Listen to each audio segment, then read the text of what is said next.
మనం జీవితంలో ఒక్కసారైనా దర్శించుకోవాల్సిన ప్రదేశం కోటప్పకొండ పుణ్యక్షేత్రం. కొండపైన శివుడు దక్షిణామూర్తిగా కొలువై ఉన్నాడు. కొండపైకి వెళ్ళే 2 మార్గాలు ఉన్నాయి. ఒకటి వాహనాలు దారి, 2 మెట్ల మార్గాలు ఉన్నాయి. మేమైతే మెట్ల మార్గం నుంచి వెళ్ళబోతున్నాం. ఈరోజు అయితే భక్తులు చాలా తక్కువగా ఉన్నారు. ఇక్కడ గోపురం కనపడుతుంది కదా, ఆ మెట్ల మార్గం నుంచి మనం వెళ్ళబోతున్నాం. అమావాస్య రోజున అండ్ సోమవారం పూటనైతే భక్తులు చాలా రద్దీగా ఉంటారు. ఇక్కడైతే చిన్న గుడి ఉంది. ఆ గుడి వినాయకుడి స్వామి గుడి అన్నమాట. ఈ కొండ కింద అయితే అడవిలో పండించే మూలికలు అండ్ అలాగే ఇళ్ళకి దిష్టి తగలకుండా నరదిష్టి మూలికలు కూడా అమ్ముతారు. మీకేమన్నా వస్తువు కావాలంటే ఈ షాప్లో అయితే దొరుకుతాయి. ఇక్కడైతే భక్తులకి ఎవరికి ఇబ్బంది రాకుండా స్నానాలు గదులు కూడా ఉన్నాయి. అలాగే ఇక్కడ ఎవరైనా భక్తులకి మొక్కులు ఉంటే పొంగళ్ళు కూడా చేసుకోవచ్చు. ఆ చెట్టు కింద పొయ్యిలు కూడా ఉన్నాయి. మీకు ఎవరైనా మొక్కులు ఉంటే తలనినాలు ఇవ్వాలనుకుంటే ఇక్కడైతే ఇవ్వచ్చు ఫ్రెండ్స్. మీకు అభిషేకం సామాన్లు ఏమైనా కావాలనుకుంటే ఈ షాప్లో అయితే దొరుకుతాయి. ఈ కొండపైన అయితే కాకులు కూడా రావు ఫ్రెండ్స్. కాకులు వాళ్ళని కొండ కోటప్పకొండ అని కూడా అంటారు. మేమైతే మెట్ల మార్గాన బయలుదేరుతున్నాం. మనం ఇప్పుడు కొండ మీదకి మెట్ల మార్గంలో వెళ్ళే ముందు ఈ మెట్ల మార్గం ఎవరు కట్టించారో చెప్తాను. ఇక్కడ మెట్లు అయితే 800 మెట్లు వరకు ఉంటాయి. ఈ మెట్లు కట్టించింది ఎవరంటే 1761లో నర్సరావుపేటలో ఉన్న జమీందారు గారు నరసింహరాయుడు గారు ఈ మెట్ల మార్గాన్ని అయితే కట్టించారు. ఈ కొండపైన ఉన్న స్వామి బ్రహ్మ విష్ణు మహేశ్వరిని శక్తులతో కొలువై ఉన్నాడు కాబట్టి ఆ స్వామిని శ్రీ త్రికోటేశ్వరి అని పిలుస్తారు. ఈ కొండ అయితే చాలా పచ్చదనంగా విశాలంగా ఆహ్లాదకరంగా అయితే ఉంటుంది. ఇక్కడ కనిపించే గుడి పాప వినాశనం. ఈ కొండపైన అయితే మహాశివరాత్రి కార్తీక మాస సమయాల్లో కోటప్పకొండ క్షేత్ర భక్తులతో కిటకిటలాడుతుంది. శివుడు దక్షిణామూర్తిగా బ్రహ్మచారిగా వెలిసిన ఈ శిఖరంలో అమ్మవారి దేవాలయాలు ఉండవు కాబట్టి ఇక్కడ పెళ్ళిళ్ళు కూడా జరగవు.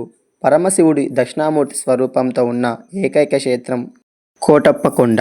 ఆంధ్రప్రదేశ్లో రాష్ట్రంలో ఇదొక్కటే.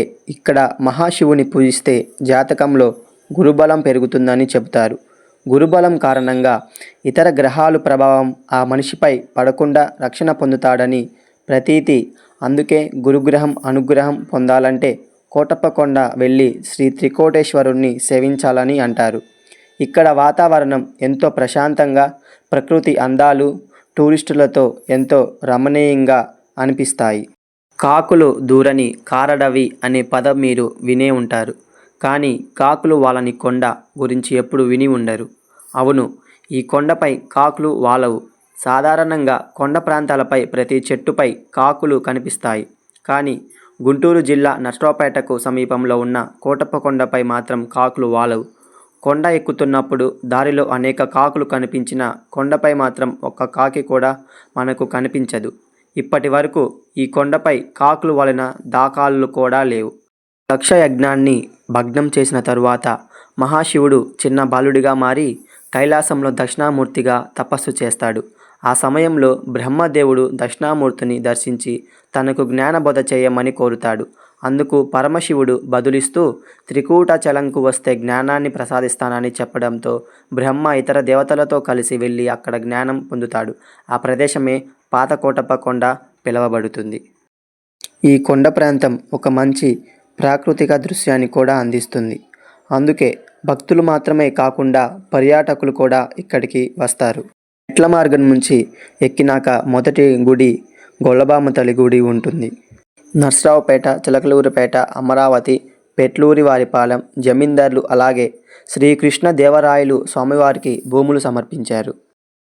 మనమైతే గొల్లబామ తల్లి గుడిలోకి అయితే వచ్చేసాం. భక్తులు ఎవరికి ఇష్టమైన దేవుడు వాళ్ళ ఫోటోను డ్రా చేసి ఈ గుడిలో లోపలైతే తగిలించేశారు. భక్తులైన సాలంకులు అతని ముగ్గురు తమ్ముళ్ళు పంచబ్రహ్మస్థానంగా బ్రహ్మ విష్ణు మహేశ్వర లింగ స్వరూపులు కావడం, ఆనందవల్లి గొల్లబామ శివైక్య సంధానమవడం ఈ క్షేత్రం వైశిష్ట్యం.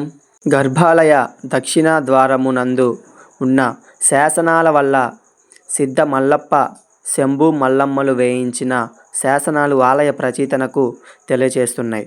క్రీస్తు శకం 6-7 శతాబ్దాల్లోనే ఈ ప్రాంతాన్ని ఆనంద గోత్రికులు విష్ణుకుండినులు పాలించి త్రికూటాధిపతులుగా బిరుదులు పొందారు.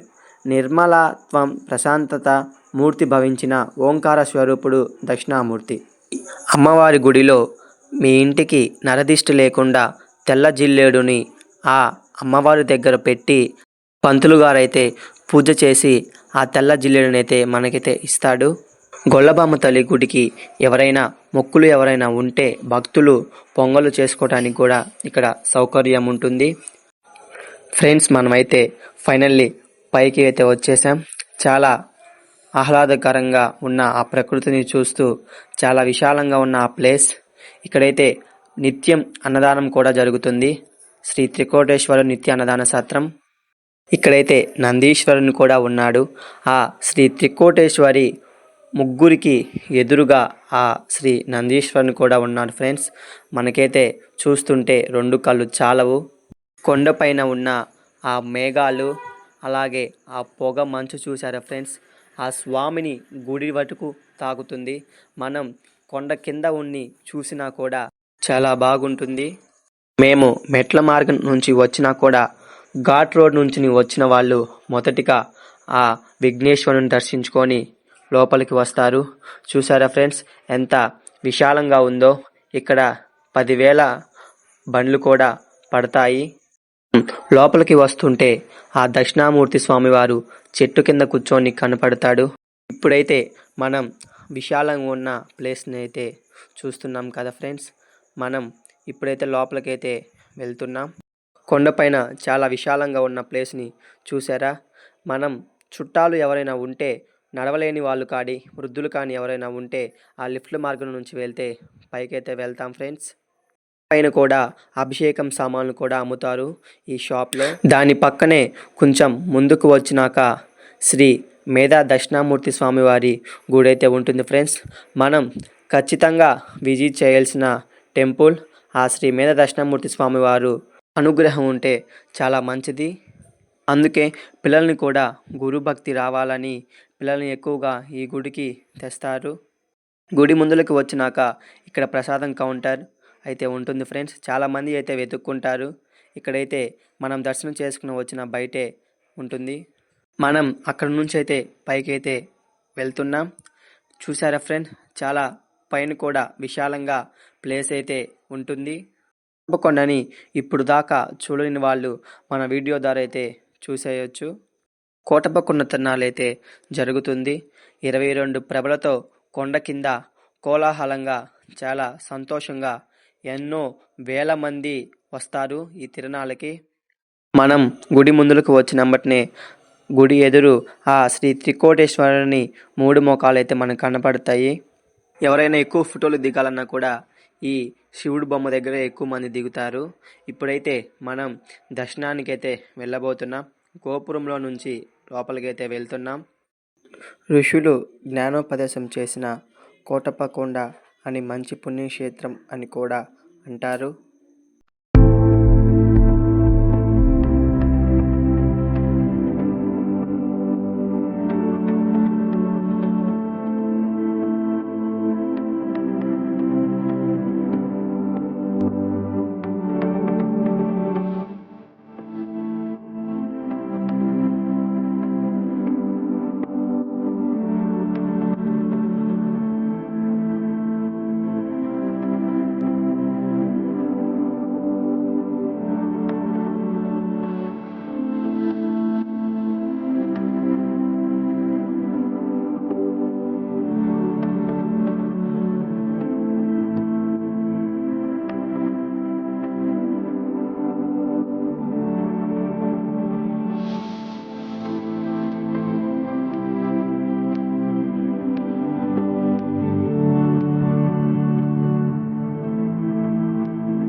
కొండపైన ఎవరైనా భక్తులు కొబ్బరికాయలు తెచ్చుకుంటే దర్శనం చేసుకొని వచ్చినాక బయట శివలింగం అయితే ఉంటుంది. అక్కడైతే కొబ్బరికాయలు అయితే కొట్టేసుకోవచ్చు. శివుని గర్భగుడి వెనకాల కూడా శివలింగాలకి అభిషేకాలు అయితే చేస్తారు. ఇక్కడ అభిషేకాల మండపం అయితే ఉంటుంది. టికెట్ 500 రూపాయలు. చాలామంది కూడా వెనకాలైతే అభిషేకాలు చేపించుకుంటారు. లోపల 3 శివలింగాలు అయితే ఉన్నాయి. అక్కడ బ్యాచ్లుగా కూర్చోబెట్టి అభిషేకాలు చేస్తారు. అమావాస్య రోజున కూడా ఎవరికైనా దోషాలు ఉంటే అక్కడ చేపించుకుంటే దోషాలు కూడా తొలగిపోతాయి అని అంటారు. అందుకే ప్రతి ఒక్కరు కూడా వచ్చి ఆడ అభిషేకం చేపించుకుంటారు. కొండపైన దీపారాధన మాత్రం కోటయ్య స్వామివారి గర్భగుడి వెనకాల కొద్దిగా ముందుకు వచ్చినప్పుడు ఇక్కడ రావి చెట్టు అయితే ఉంటుంది. ఆ రావి చెట్టు కింద నాగమ్మ తల్లి విగ్రహాలు, అలాగే శివుని విగ్రహం, శివుని ఎదురు నందీశ్వరుడు కూడా ఉంటారు. అక్కడ పసుపు కుంకాలు వేసి దీపారాధన చేసి అక్కడ కొబ్బరికాయలు కొడతారు. అలాగే కార్తీక మాసంలో ఎక్కువగా రద్దీగా ఉన్నప్పుడు అలా కింద కూర్చొని అసలు ఆ ప్లేస్ మొత్తం చాలా రద్దీగా ఉంటుంది. అందరూ కింద కూర్చొని దీపారాధన చేసి వాళ్ళు చేసిన దీపారాధన దగ్గరే వాళ్ళు కొబ్బరికాయలు కొట్టుకుంటారు. కొండపైన ఈ వసతి గృహంలో కూడా పొంగల్ అయితే చేసుకోవచ్చు. అక్కడ యాత్రికులు కూడా ఎవరైనా వస్తే ఆ వసతి గృహంలో కూడా ఉండొచ్చు. కొండపైన కోతులు మాత్రం విపరీతంగా ఉన్నాయి.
మనం ఇంకా కొద్దిగా పైకి వచ్చినాక వ్యూ అయితే చాలా బాగుంటుంది.